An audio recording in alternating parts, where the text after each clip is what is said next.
तपाईहरु तीनटा मिल्नु भयो फेरि र महाधिवेशनको नाम एकता महाधिवेशन राख्नुभयो। त्यस अर्थमा धन्यवाद दिन्छु। तर नेपालमा पार्टी फुटाएर तीन टुक्रा पार्ने नाम चाहिँ एकता महाधिवेशन राख्ने पनि भर्खरै हामीले देखेका छौँ। त्यस्तो झुटो कुरा चाहिँ तपाईहरुले गर्नु भएन। कम्तीमा पार्टी चाहिँ फुटाउने नाम चाहिँ एकता राख्ने त्यस्तो गर्नु भएन। जाली झेली तरिका हुन त हाम्रो सीपीजीले सजिलै बोलिदिनु भयो। उहाँले बोल्दै जाँदा पहिला राजतन्त्र सिद्ध्याउनु पर्छ भनेर टाउको काट्ने सुरुवात उहाँले गर्नुभयो। अहिले तपाईहरुको अगाडि महान राजा भनेर पनि बोल्नुभयो। मलाई त लाग्यो उहाँ राप्रपाको अध्यक्ष हुने तयारी गर्दै हुनुहुँदो रहेछ क्यारे।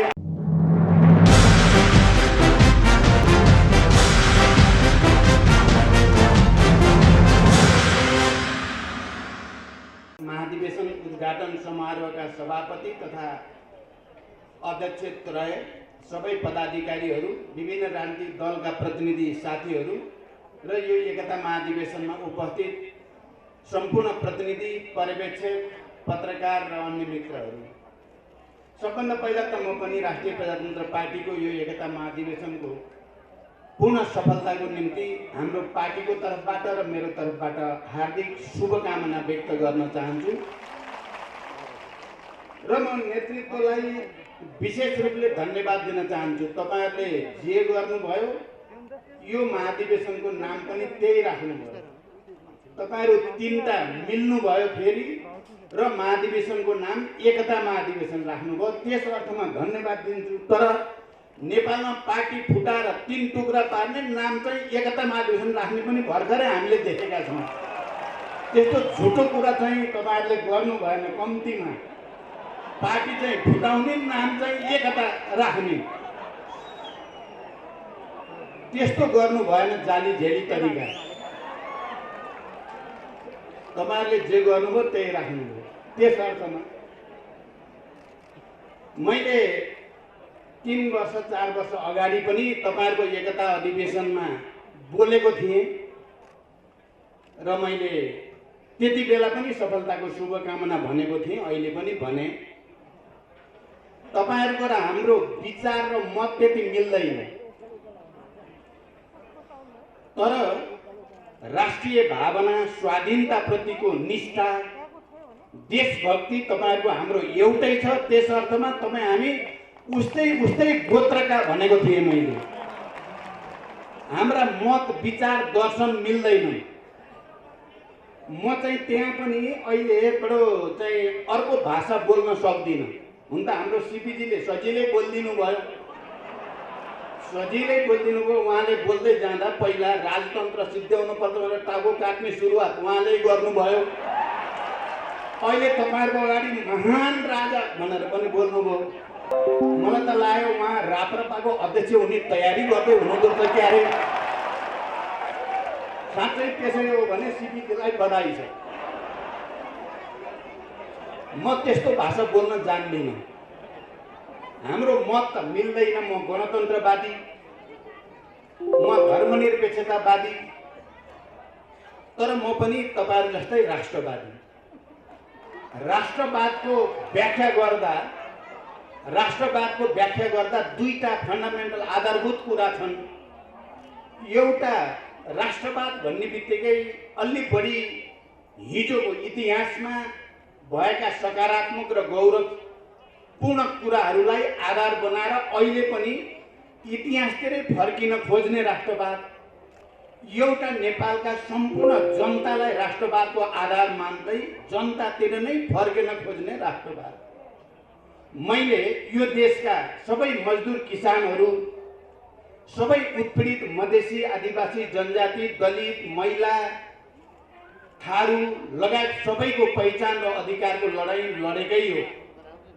म राष्ट्रिय प्रजातन्त्र पार्टीका नेताहरू र तपाईँ कार्यकर्ताहरूलाई यस अर्थमा पनि धन्यवाद दिन चाहन्छु। तपाईहरू आफ्नो विचार र राजनीतिक मतमा भिन्नता हुँदाहुँदै पनि देशमा राजनीतिक अराजकता र अस्थिरता पैदा नहोस् भन्नको निम्ति, देशले गति लिइराखोस् भन्नको निम्ति संविधान सभाबाट संघीय लोकतान्त्रिक गणतन्त्रको संविधान बनाउन तपाईहरु सबैले मद्दत गर्नुभयो। यस अर्थमा तपाईहरुको देशभक्ति तपाईहरुले एकचोटि फेरि भिन्न परिस्थितिमा पनि प्रमाणित गरेको म ठान्दछु।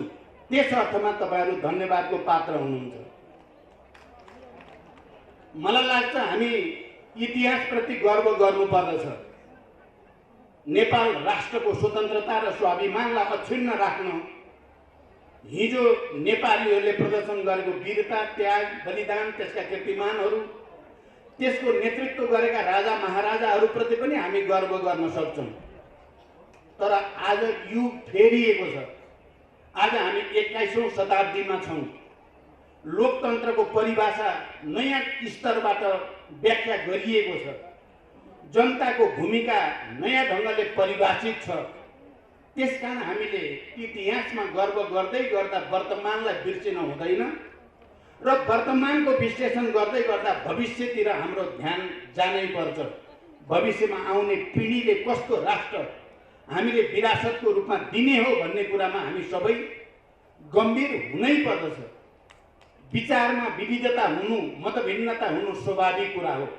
इतिहासमा मानव जातिको विकास, समाजको विकासको सम्पूर्ण प्रक्रियामा हामीले देखेका छौँ। विभिन्न दर्शन, राजनीतिक मतहरू, संस्कृतिहरू, परम्पराहरूको बीचमा लगातार बहस सङ्घर्ष हुँदै आएको छ र त्यही बहस विवादको बीचबाट समाजले गति लिँदै आएको छ। नेपाल पनि त्यसबाट अछुतो छैन। नेपालमा पनि अहिले विभिन्न राजनीतिक दल, विभिन्न राजनीतिक दर्शन, मतान्तरको बीचबाट हामी सबै नेपाली समाजलाई रूपान्तरणको एउटा प्रक्रियातिर अगाडि बढाउन चाहेका छौँ।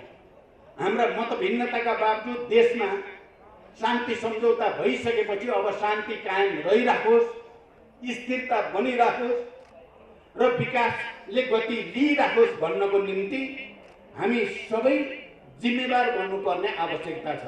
मैले जहिले पनि शान्ति सम्झौतामा आएदेखि तपाईहरुसँग पनि आम नेपाली जनताको अगाडि नयाँ राष्ट्रिय एकताको आवश्यकताको कुरा, तराई मधेस पहाड हिमालको एकताको आवश्यकता कुरा, राजनीतिक विवादको बीचमा पनि लोकतान्त्रिक विधि प्रणालीद्वारा त्यसलाई सम्बोधन गर्ने, व्यवस्थापन गर्ने र राष्ट्रको हित र स्वाधीनतालाई अक्षुण्ण राख्न एकजुट हुने कुराको अपिल गर्दै आएको छु।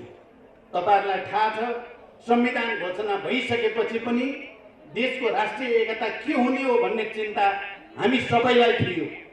तराई मधेसमा अहिले अनिलजीले भने जस्तै एउटा आन्दोलनको वातावरण थियो। कसरी तराई मधेसका जनतालाई सम्बोधन गर्ने र राष्ट्रिय एकतालाई अक्षुण्ण राख्ने मात्र होइन, सुदृढ गर्ने भन्ने गम्भीर चिन्ता हामी सबैलाई थियो। त्यति बेला मैले दोस्रो पटक प्रधानमन्त्रीको हैसियतले देशलाई लोकतान्त्रिक निर्वाचनतिर लैजाने अवसर मलाई फेरि जुट्यो र मैले सदनभित्र दुई पटक संविधान संशोधनको प्रस्ताव दर्ता गराएर पटक पटक मधेस केन्द्रित आन्दोलनरत दलहरूसँग वार्ता संवाद गरेर, त्यति बेला हाम्रो यहाँ अध्यक्षत्रय मध्ये एक कमल थापा पनि मन्त्रीमण्डलमा हुनुहुन्थ्यो। हामीले धेरै मेहनत गरेर देशमा एउटा राष्ट्रिय एकताको वातावरण बनाउने, लोकतान्त्रिक निर्वाचनको वातावरण बनाउने र देशलाई गति दिने जमर्को गर्यौं। आज पनि त्यो आवश्यकता छ। हामी अग्रगमन भन्छौँ, हामीले अगाडि बढेर मात्रै समस्याको हल गर्न सकिन्छ, पछाडि हटेर पछाडि फर्केर सकिँदैन। इतिहास विभिन्न घुम्तीहरू, मोडहरू, थुप्रै आरोह अवरोह हुँदै जहाँ आइपुगेको छ, हामी सबैले आफ्नो विचारलाई, आफ्नो मतलाई सुरक्षित राख्दै, आफ्नो आत्मसम्मानलाई सुरक्षित राख्दै राष्ट्रिय एकता कायम गर्न भिन्न विचार हुनेहरूसँग पनि सहमति, उनीहरूसँग पनि समझदारी बनाउने कोसिस गरेर मात्रै राष्ट्रलाई एकताबद्ध राख्न सकिन्छ, लोकतन्त्रलाई गतिशील बनाउन सकिन्छ भन्ने म ठान्दछु। र मैले माओवादी आन्दोलनको एउटा नेताको हैसियतले, शान्ति सम्झौताको हस्ताक्षरकर्ताको हैसियतले, संविधान सभा र सङ्घीय लोकतान्त्रिक गणतन्त्रको एउटा प्रमुख प्रवक्ताको हैसियतले पनि मैले सबैसँग र तपाईँ राप्रपाका नेता कार्यकर्ताहरूसँग मैले कहीँ न कहीँ तपाईँ र हाम्रो गोत्र मिल्छ, हामी सँगै हिँड्नुपर्छ भन्नुको मेरो तात्पर्य त्यही विविधतामा एकता, अन्तर्विरोधभित्र पनि सहमति र सहकार्यको उद्देश्यद्वारा प्रेरित छ। पक्कै पनि हाम्रो देश अझै पनि राम्रोसँग स्थिर भइसकेको छैन। अझै पनि राजनीतिक स्थिरताको निम्ति हामीले मेहनत गर्नु छ। हामी विभिन्न राजनीतिक दलहरूको बिचमा अन्तर्क्रिया, अन्तर्संवादलाई अझ घनीभूत बनाउनु छ र यो राष्ट्रलाई अक्षुण्ण राख्ने, यो राष्ट्रलाई गति दिने, सबै खाले वैदेशिक दबाव हस्तक्षेपबाट उन्मुक्त राष्ट्र निर्माण गर्ने ऐतिहासिक जिम्मेवारी हाम्रो काँधमा छ। त्यसमा हामी सबैलाई मतको आफ्नो स्वत्व स्वाभिमानको बावजुद राष्ट्र सबभन्दा माथि छ। त्यसकारण राष्ट्रको हितलाई सर्वोपरि राख्न अन्तर्संवादको संस्कार विकास होस् भन्ने शुभकामना सहित फेरि एकचोटि राष्ट्रिय प्रजातन्त्र पार्टीको यो साँचो अर्थमा एकता महाधिवेशन बनोस्। यसबाट देशको सुदृढीकरणको लागि, जनताको विकास समृद्धिको आकांक्षा पूरा गर्नको लागि सही नीति र नेतृत्व छानोस् भन्ने शुभकामना व्यक्त गर्दै बिदा हुन्छु। धन्यवाद। अभिवादन।